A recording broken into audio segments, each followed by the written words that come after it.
એકમ 11 વિદ્યુત પ્રવાહની રાસાયણિક અસરો સ્વાધ્યાય પ્રશ્ન 1 ખાલી જગ્યા પૂરો પ્રશ્ન 1 વિદ્યુતનું વહન કરતા મોટા ભાગના પ્રવાહીઓ ખાલી જગ્યા અને ખાલી જગ્યાના દ્રાવણો હોય છે જવાબ છે એસિડ બેઝ અને ક્ષાર પ્રશ્ન 2 કોઈ દ્રાવણમાંથી વિદ્યુત પ્રવાહ પસાર થવાને કારણે ખાલી જગ્યા અસર ઉત્પન્ન થાય છે જવાબ છે રાસાયણિક પ્રશ્ન 3 જો કોપર સલ્ફેટના દ્રાવણમાંથી વિદ્યુત પ્રવાહ પસાર કરવામાં આવે તો એ બેટરીના ખાલી જગ્યા છેડા સાથે જોડેલી પ્લેટ પર જમા થાય છે જવાબ ઋણ પ્રશ્ન 4 વિદ્યુત પ્રવાહ દ્વારા કોઈ પદાર્થ પર જરૂરી ધાતુનું પડ ચડાવવાની પ્રક્રિયાને ખાલી જગ્યા કહે છે જવાબ ઇલેક્ટ્રોપ્લેટિંગ પ્રશ્ન 2 જ્યારે કોઈ ટેસ્ટરના મુક્ત છેડાઓને કોઈ દ્રાવણમાં ડૂબાડવામાં આવે છે ત્યારે ચુંબકીય સોય કોણાવર્તન દર્શાવે છે શું તમે તેનું કારણ સમજાવી શકો જવાબ વિદ્યુત પ્રવાહ ટેસ્ટરમાંથી પસાર થાય છે ત્યારે ચુંબકીય અસર ઉપજાવે છે જેના કારણે ચુંબકીય સોય કોણાવર્તન દર્શાવે છે આપેલું દ્રાવણ વિદ્યુતનું વહન કરે છે વિદ્યુત દ્રાવણમાં વિદ્યુત પ્રવાહ પસાર થવાથી ટેસ્ટરનો પરિપથ પૂર્ણ થાય છે આથી જ્યારે કોઈ ટેસ્ટરના મુક્ત છેડાઓને કોઈ દ્રાવણમાં ડૂબાડવામાં આવે છે ત્યારે ચુંબકીય સોય કોણાવર્તન દર્શાવે છે પ્રશ્ન 3 એવા 3 પ્રવાહીઓના નામ આપો જેમનું પરીક્ષણ આકૃતિમાં દર્શાવ્યા પ્રમાણે કરવાથી ચુંબકીય સોય કોણાવર્તન દર્શાવી શકે જવાબ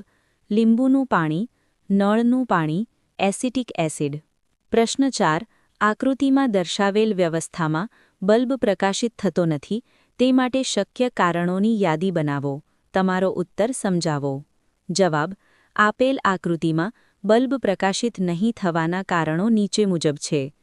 સેલ ઉડી ગયો દ્રાવણ વિદ્યુત અવાહક હોય બલ્બ ઉડી ગયો જોડાણ ક્યાંકથી ઢીલું હોય વગેરે કારણો હોઈ શકે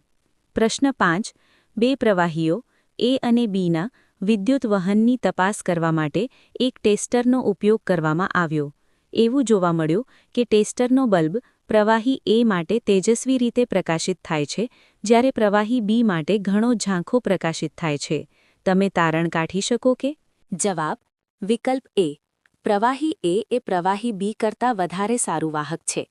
પ્રશ્ન 6 શું શુદ્ધ પાણી વિદ્યુતનું વહન કરે છે જો નહીં તો તેને વાહક બનાવવા માટે આપણે શું કરશું જવાબ શુદ્ધ પાણી વિદ્યુતનું વહન કરતું નથી તેને વાહક બનાવવા માટે તેમાં એસિડ બેઝ મીઠું ઉમેરી શકાય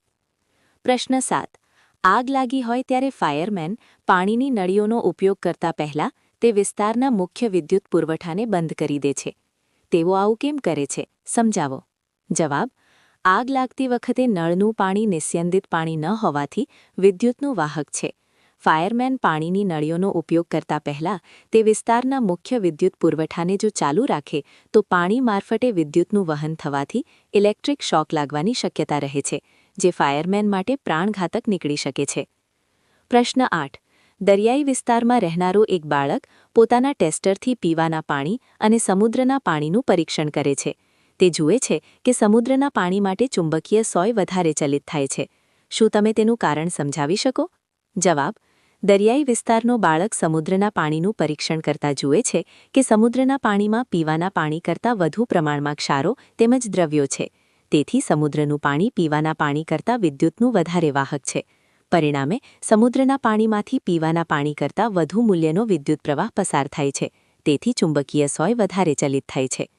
પ્રશ્ન 9 શું ધોધમાર વરસાદના સમયે કોઈ ઇલેક્ટ્રિશિયન માટે બહાર મુખ્ય લાઇનની મરામત કરવાનું સુરક્ષિત હોય છે સમજાવો જવાબ ધોધમાર વરસાદના સમયે જો ઇલેક્ટ્રિશિયન બહાર મુખ્ય લાઇનનું રિપેરિંગ કામ કરે તો તેને ઇલેક્ટ્રિક શોક લાગવાની શક્યતા છે કારણ કે વરસાદનું પાણી એ નિસ્યંદિત પાણી છે પણ જ્યારે તે વાતાવરણમાંથી પસાર થઈને જમીન પર આવે છે ત્યારે તેમાં ઘણા ક્ષારો ધૂળના રજકણો અને પ્રદૂષકો ભળે છે પરિણામે તે વિદ્યુતનું સારું વાહક બને છે પ્રશ્ન 10 પહેલીએ સાંભળ્યું હતું કે વરસાદી પાણી એટલું જ શુદ્ધ હોય છે જેટલું નિસ્યંદિત પાણી તેથી તેણે એક જ સ્વચ્છ કાચના ગ્લાસમાં થોડું વરસાદી પાણી એકત્ર કરીને ટેસ્ટરથી તેનું પરીક્ષણ કર્યું તેણીને તે જોઈને આશ્ચર્ય થયું કે ચુંબકીય સોય કોણાવર્તન દર્શાવે છે તેનું કારણ કયું એવું હોઈ શકે છે? જવાબ: વરસાદનું પાણી જ્યારે વાતાવરણમાંથી પસાર થઈને જમીન પર આવે છે ત્યારે તેમાં ઘણા ક્ષારો, રજકણો અને પ્રદૂષકો ભળે છે. તે વિદ્યુતનું સારું વાહક બને છે. તેથી ટેસ્ટરના વડે તેના પરીક્ષણ દરમિયાન ચુંબકીય સોયકોણાવર્તન દર્શાવે છે. પ્રશ્ન 11. તમારી આસપાસ ઇલેક્ટ્રોપ્લેટિંગ કરેલી વસ્તુઓની યાદી તૈયાર કરો. જવાબ: રસોડામાં વપરાતા ગેસ બર્નર, ચમચા, ટીનના ડબ્બા, કારના ગાડીના અમુક ભાગો, બાથરૂમમાં નળ, સાયકલના પૈડાઓની રીંગો, પુલના ગર્ડર, આભૂષણ. પ્રશ્ન 12. જે પ્રક્રિયા તમે પ્રવૃત્તિ 14.7માં જોઈ હતી તે કોપરના શુદ્ધિકરણ માટે ઉપયોગમાં લેવાય છે. એક પાતળી શુદ્ધ કોપરની પ્લેટ અને એક અશુદ્ધ કોપરનો સળિયો ઇલેક્ટ્રોડ્સ તરીકે ઉપયોગમાં લેવામાં આવે છે. અશુદ્ધ સળિયા પરથી કોપર પાતળી કોપરની પ્લેટ તરફ જતું દેખાય છે. તેઓ ઇલેક્ટ્રોન બેટરીના ધન છેડા સાથે જોડવો જોઈએ. શા માટે? જવાબ: જ્યારે કોપર સલ્ફેટમાંથી વિદ્યુત પ્રવાહ પસાર થાય છે ત્યારે તેનું વિભાજન થવાથી કોપરના ધન આયનો અને સલ્ફેટના ઋણ આયનો બને છે. આ રીતે જોડાણ કરવાથી કોપરના ધન આયનો બેટરીના ઋણ ધ્રુવ સાથે જોડેલ પાતળી શુદ્ધ કોપરની પ્લેટ પર જમા થાય છે. અશુદ્ધ કોપરનો સળિયો બેટરીના ધન ધ્રુવ સાથે જોડવા જોઈએ અને પાતળી શુદ્ધ કોપરની પ્લેટ બેટરીના ઋણ ધ્રુવ સાથે જોડવી જોઈએ. સાથે સાથે અશુદ્ધ કોપરના સળિયા પરથી સમાન માત્રામાં કોપર દ્રાવણમાં ભળે છે. આમ કોપર સલ્ફેટના દ્રાવણમાંથી જેટલી માત્રામાં કોપરની પાતળી શુદ્ધ પ્લેટ પર જમા થાય છે તેટલી જ માત્રામાં કોપર અશુદ્ધ સળિયા પરથી દ્રાવણમાં આવે છે. આનો અર્થ એ થયો કે કોપર એકે અશુદ્ધ ઇલેક્ટ્રોડ પરથી બીજા ઇલેક્ટ્રોન પર સ્થાનાંતરિત થાય છે. કોપર સલ્ફેટના દ્રાવણની સાંદ્રતા જળવાઈ રહે છે. આ રીતે અશુદ્ધ સળિયાનું શુદ્ધિકરણ થાય છે.